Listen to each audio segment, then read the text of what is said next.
네, 안녕하십니까. 저는 현재 각인입시 전문학원에서 광교고 국어를 전담하고 있는 국어영역 강사 임근우라고 합니다. 오늘은 여름방학 수업 안내 관련해서 말씀을 드리고자 영상을 촬영하게 되었습니다. 우선 제 소개를 간략하게 드리자면요. 저는 서울대학교 국어국문학과에서 국어를 전공하였고요. 각인입시 전문학원에서 강동관과 광교관에서 출강을 하고 있습니다. 그리고 현재 대치 쪽에서는요, 수능 강의를 진행하고 있는 상태입니다. 우선 학부모님들 그리고 이 영상을 보고 계실 학생들께 한 가지 질문을 던지자면, 혹시 국어를 꼭 공부해야 할까? 라는 생각 해보신 적 있으실까요? 이 국어라는 과목이요, 사실 한국어기도 하고요. 뭔가 꼭 공부하지 않아도 풀 수 있는 문제들이 여러 있다 보니까 꼭 공부해서 늘려야 하나? 에 대한 고민이 항상 따라다니거든요. 근데 이 질문에 대한 답을 찾아가는 과정으로 오늘 설명회가 좀 진행이 될 것 같아서 이 질문 한번 꼭 기억해 주시고, 우리 국어를 공부해야 할까를 기억해 둔 상태에서 광교고 학생들을 위한 광교고 국어 특징에 대해서 한번 살펴보도록 하겠습니다. 우선 교과서 같은 경우엔 비상교과서 사용하고 있고요. 문항이 선택형만 22문항이 나와요. 그 말은 즉 선원 수령이 없다는 소린데, 어떻게 보면 수능과도 꽤 유사하다고 볼 수 있어요. 물론 문항수에서 압도적인 차이가 있습니다. 수능은 80분 동안 45문항을 풀지만 광교고 국어 같은 경우에는 50분 동안 선택형 22문항만 풀면 되기 때문에 문제 수에서는 좀 차이가 있을 수도 있습니다. 그리고 이미 학습했던 바를 학습하는 것이기 때문에, 이미 학습했던 바를 시험 보는 것이기 때문에 사실 그렇게까지 시간 압박이 없을 수도 있어요. 수능과는 조금 다를 수도 있겠지만 그래도 선원 수령이 없다는 점에서 꽤나 유사하다는 것. 그리고 시험 범위가 교과서가 75%나 돼요. 물론 학습 활동을 포함한 수치입니다. 그런데 그 75%나라고 하기 어렵습니다. 외부 지문이 25%가 적은 게 아니에요.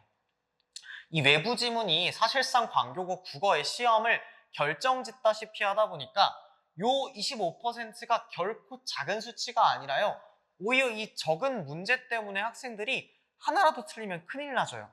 이 외부 지문에서. 그 말은 즉 현장에서 외부 지문을 잘 독해해서 어떻게든 점수를 잃지 않는 게 중요하다는 소리겠죠. 그 다음에요, 시험 특징 같은 경우에는 교과서 속 심화 개념들을 보기로 묻기도 하고요, 외부 지문과 교과서 지문을 비교 감상시키기도 하고, 문법은 꽤나 평이하게 등장한다는 점이 좀 특이점일 수 있겠는데요. 한번 지난 기말고사를 기준으로, 1학기 기말고사를 기준으로 한번 살펴보자면요, 그래서 이번 선지에 나왔던 내용은요, 교과서에서 이미 제시되었던 사회문화적 맥락이라는 것을 토대로 이 보기의 사례와 가와 나의 화자가 어떤 식으로 소통을 할지, 어떤 식으로 이 내용을 해석할지에 대해서 한번 찾아주세요라고 하는 건데요.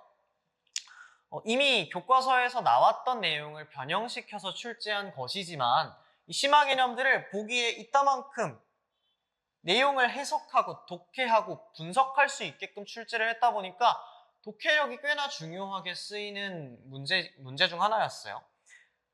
그 다음에요, 외부 지문과 교과서 지문을 비교 감상시키거든요. 우선 3번 문제, 9번 문제, 12번 문제 모두 교과서에 있던 작품이 아니라 보기에 새롭게 지문을 가져와서 한번 교과서에 수록되어 있는 작품하고 비교 감상해 볼래? 하는 식으로 출제를 한 것이거든요. 그런데 내용이 생각보다 많지 않나요? 내용이 처음 보는 시인데 여기서 해석해야 되는 시이고 소설인데요, 내용도 많고요, 선지도 꽤나 까다로워요. 그렇다 보니까 학생들이 이런 데서 부담을 많이 느끼거든요. 그리고 이런 데서 변별이 되게 돼 있어요. 우리 학생들이 얼마나 독해를 잘 하는지, 감상력이 얼마나 갖춰져 있는지, 문해력이 얼마나 출중한지에 따라서 이 문제를 풀 수 있는지의 여부가 갈린다는 소리예요. 그런데 이 두 가지 특징과 결합한 것이 갑작스럽게 문법이 평이에요. 그 말은 즉 문법에서 시간을 아껴서 어디에 시간을 쓰라는 거냐면요, 독해와 감상의 시간을 충분히 쓰라고 하는 거예요. 수능과도 꽤나 유사한 것이요, 언어와 매체, 현재 수능을 기준으로 2027학년도 수능을 기준으로 언어와 매체를 선택하고 있는 학생들이 주로 택하고 있는 전략이요, 언매에서 시간 줄이고 독서 문학에서 시간을 좀 확보해 주자, 이런 전략을 쓰거든요. 마찬가지예요. 부분에서 시간을 압도적으로 줄여두고 문법이 어렵지 않다 보니까 알고 있는 개념, 암기해둔 개념으로 빠르게 넘어가고요. 그 빠르게 넘어간 것을 바탕으로 독서, 그리고 문학에 시간을 투자하는 것이 광교구 국어의 주된 전략이라고 할 수 있겠습니다. 그런데 아까 질문 아직 잊지 않으셨을 것 같은데 국어 공부를 해야 할까? 라는 질문에 대한 답에서 이런 광교구 국어의 특징을 보고 왔어요. 국어 공부는요, 해야 합니다. 왜냐면요, 사실 이런 거나 아까 말씀드렸다시피 교과서에서 출제되는 레벨은요, 요거는 사실 통합사회, 한국사 과목과 크게 다르지 않아요. 암기하는 것만으로도 충분히 풀이할 수 있다는 소리거든요. 75%는 그래요. 그런데 여기가 중요한 것이 아니죠. 문법 같은 경우도 암기해서 풀려요. 그런데 여기가 중요한 것이 아니죠. 우리의 변별을 가르고 있는 내용들은 요 두 문제, 요 두 유형의 문제거든요. 외부 지문에서 출제되는. 그러면 결국에 독해를 바탕으로 뚫어야 돼요. 사실 수능을 공부하는 친구들이나 다른 국어를 다른 학교에서 내신을 공부하는 친구들도 마찬가지로 국어 공부는 해야 하는 것이 맞는데요. 사실 내신의 비중이 교과서가 100%고요. 선원 수량 나오고 암기하는 식으로 풀어야 되는 경우에는 사실 국어 공부라기보단 국어 암기하면 돼요. 물론 여전히 수능에서 문제가 생깁니다. 그런데 이런 경우 독해력과 문해력을 압도적으로 요구하는 시험 스타일인 경우에는 무조건 국어를 공부해야 하거든요. 국어를 암기하는 것이 아니라 암기와 공부를 구분해야 하는데요. 여기서 말하는 공부라는 것이 무엇인지 좀 고민을 해봐야 되는데 이런 간단한 문제를 풀면서 국어 공부를 어떻게 하는 것인지 좀 말씀드리고자 합니다. 물음표는 2 빼기 1이다. 그리고 샵은 2이다. 물음표의 값으로 가장 적절한 것을 고르시오라는 문제가 나왔으면 제 생각에 이 문제를 들은 학생들은, 공부를 좀 하는 학생들은요, 물음표의 값? 나 그럼 물음표의 값을 찾으러 가볼게. 1등급에 가까운 학생들이 이렇게 생각할 수 있어요. 그래서 요 선지들이 갑자기 눈에 들어와요. 보이시나요? 이렇게 많던 선지에서 갑자기 물음표의 값을 묻는 선지들만 눈에 확 들어와요. 저 또한 마찬가지예요. 이런 문제가 출제됐으면 출제 의도에 따라서, 발문의 의도에 따라서 찾고 싶은 거 하나만 쏙 골라 먹어야지 라고 생각할 수 있는데 많은 학생들이 이렇게 문제 못 풀어요. 공부 잘하는 학생들은 이렇게 3번 툭 찍고 넘어갈 텐데요. 이런 생각을 하기 때문이에요. 물음표를 물어보고 있으니 물음표를 제대로 이해하는 게 중요했겠구나. 그러면 나는 물음표 하나만 찾으러 가야지. 물음표가 뭐였지? 이런 고민들을 하거든요. 근데 우리 아이가 이런 식으로 공부를 할 때도 있어요. 물음표고 뭐고 그냥 선지로 내려가요. OX 퀴즈 시작하는 거예요. 샵의 값은 1이다. 샵의 값은 1이 아니라 2였어. 방금 학생이 뭘 한 거냐면요. 숫자 1을요. 숫자 2로 고친 거예요. 그래 놓고 이 부분이 틀렸어. 그러니까 얘는 답이 될 수 없어. 이러고 있어요. 아무런 도움이 되지 않는 짓거리거든요. 짓거리라고 칭해서 좀 미안하지만 우리 학생들 중에서 이렇게 공부하는 학생이 있으면 제가 정말 이거는 공부가 아니라 정말 시간 낭비다라고 얘기를 할 정도예요. 마찬가지로 샵의 값은 2.1이 아니라 2이다. 이런 문제 나왔을 때도 2보다는 1에 해당한다 이러면서 문제를 풀거든요. 근데 이것도 교정하는 것이 아무런 의미가 없는 것이에요. 이런 것들을 교정할 필요가 전혀 없거든요. 2.1 이런 거 계산하고 있을 필요 없거든요. 그냥 맞는 답 하나만 똑딱 골라내갖고 정교하게 이 문제가 왜 이렇게 출제가 됐지? 어떤 부분을 묻고 싶은 거지? 같은 것들을 고민해야 한다는 소리예요. 우리 학생들이 이런 게 쉽지 않아요. 그러고 나서 이런 식으로 메모를 해요. 1번, 5번 매력적인 오답이었네. 나 다음부터 주의해야지. 이런 얘기를 어디선가 한번 들어본 거예요. 매력적인 오답이란 얘기를. 그래놓고 공부했다고 착각한 다음에 책을 덮어요. 이건 공부가 아니라요. OX 퀴즈 한 거고요. 암기한 쪽에 가까워요. 왜 그러냐면 내신 공부 잘하는 학생 혹은 한국사 사탐 위주로 공부하는 학생들은요. 아까 샵의 값을 외웠어요. 샵의 값은 2였어요. 그래서 1이 아니라 2야 이러면서 문제를 푸는 거예요. 근데 아무런 의미가 없는 짓이에요, 이게. 국어 공부를 하는 학생은요, 저런 문제에서 출제자의 의도가 무엇이지? 내가 저 문제를 풀려면 어떤 부분을 공부했어야 됐지? 어떤 부분을 이해했어야 됐지? 저 부분이 무엇을 의미하지 하는 그 독해력과 문해력, 그리고 사고력의 측면을 공부하거든요. 그런데 이게 혼자서 할 수는 없는 영역이에요, 사실. 혼자서 됐으면 학생들이 국어에 대한 고민들이 전혀 없었어야 됐고요. 모든 학생들이 1등급을 안정적으로 찍었어야 돼요. 그런데 국어는 그것이 압도적으로 어려운 과목이에요. 수학도 마찬가지죠.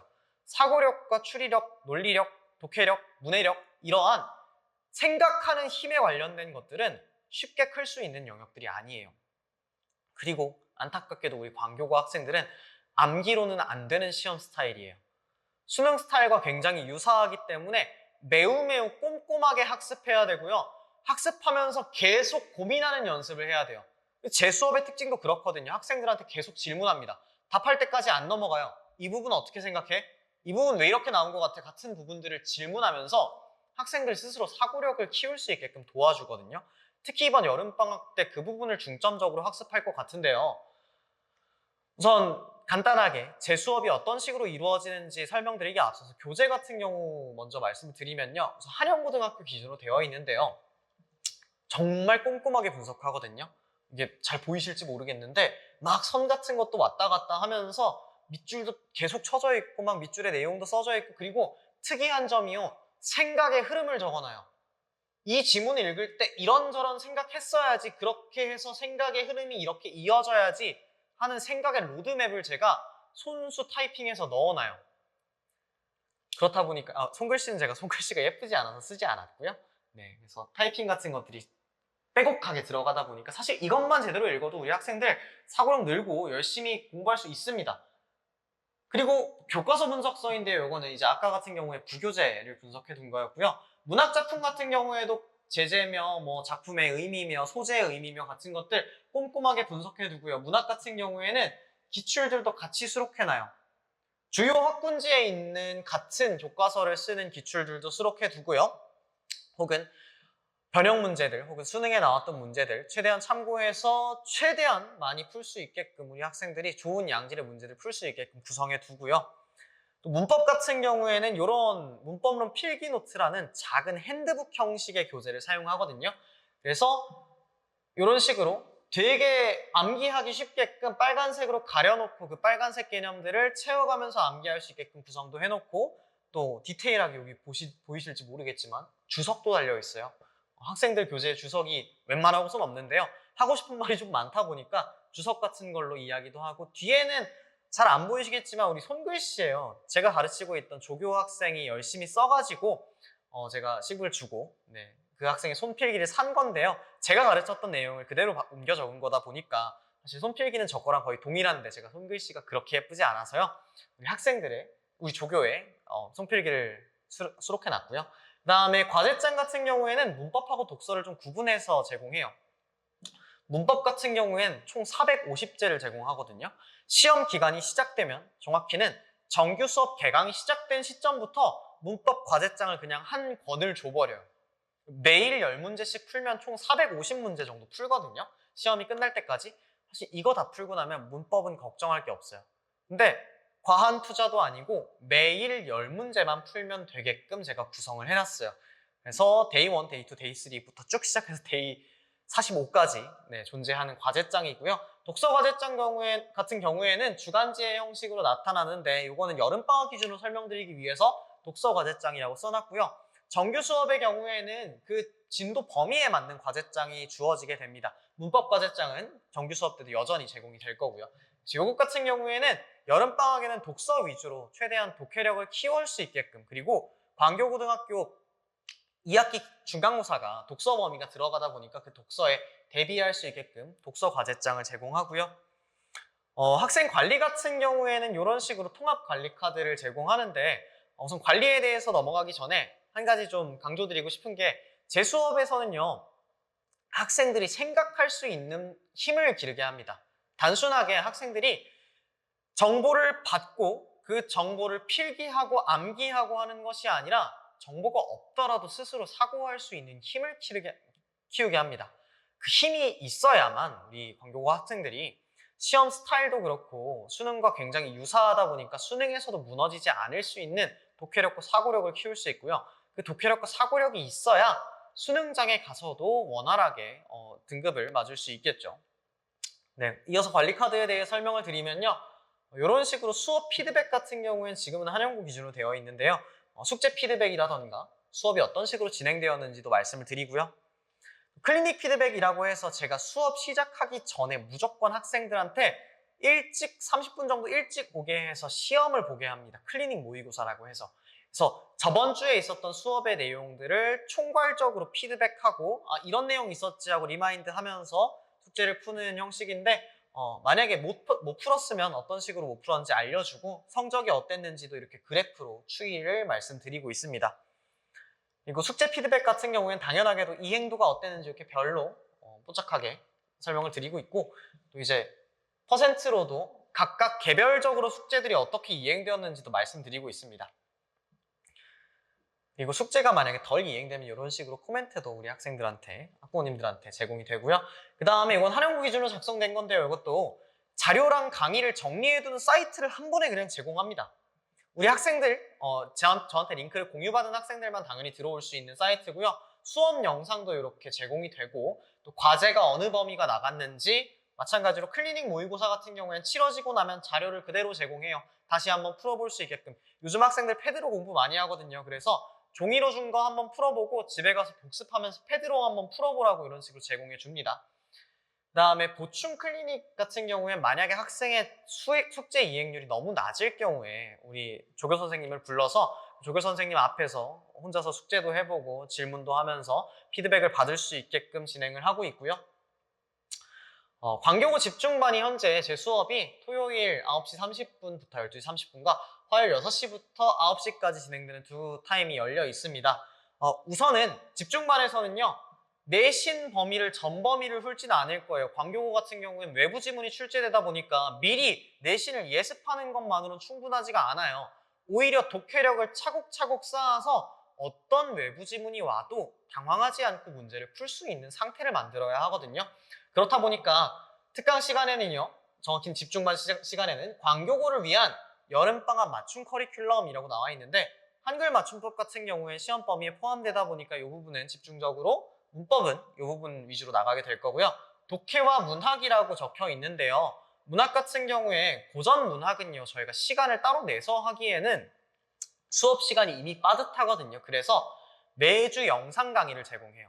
우리 학생들이 고전 문학에 관련해서 시조 5편 정도를 제가 영상으로 쏴주면은 매일 한 편씩 감상하고 클리닉 모의고사라고 하는 시간에 감상했던 문학 작품에 대해서, 고전 문학에 대해서 제가 테스트를 할 거거든요. 그래서 그 테스트에 통과하면 보충 클리닉을 빠져도 되지만 만약에 조금이라도 미달되거나 아니면 공부가 제대로 안 되어 있다는 게 느껴지면은 따로 불러서 우리 보충 클리닉에 참여하면서 영상도 보고 학습도 추가적으로 이어질 수 있게 할 거고요.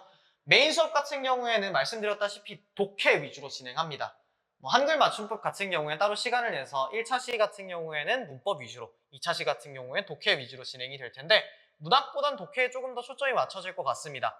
1학기 여름방학이다 보니까 우선 학생들이 제일 약한 부분인 비문학 파트에 최대한 힘을 실어서 독해력과 사고력과 아까처럼 발문의 의도, 출제자의 의도를 파악하는 능력 그리고 국어를 공부하는 방법에 대해서 좀 천천히 알려드릴 예정이에요. 매주 클리닉 모의고사는 아까 말씀드렸다시피 그렇게 진행이 될 거고요. 아까 처음의 질문으로 돌아와서 국어 공부를 꼭 해야 할까에 대한 답을 드리자면요. 반드시 해야 하고요. 이왕 한다면 최대한 수능과 유사하게 공부하는 것이 좋습니다. 특히 우리 광교고 학생들은 광교고 국어의 특징이 수능과 유사하기 때문에 수능식으로 공부를 하는 게 무엇보다도 중요하고요. 지금 이 시기에 꼭 해야 한다면 특히 독해에 초점을 맞춰서 독해력과 사고력과 그리고 출제자의 의도가 무엇인지 파악하는 연습부터 하는 게 좋을 것 같습니다. 네, 이 정도로 설명회는 마치도록 하고요. 우리 수업 때 뵐 수 있었으면 좋겠습니다. 감사합니다.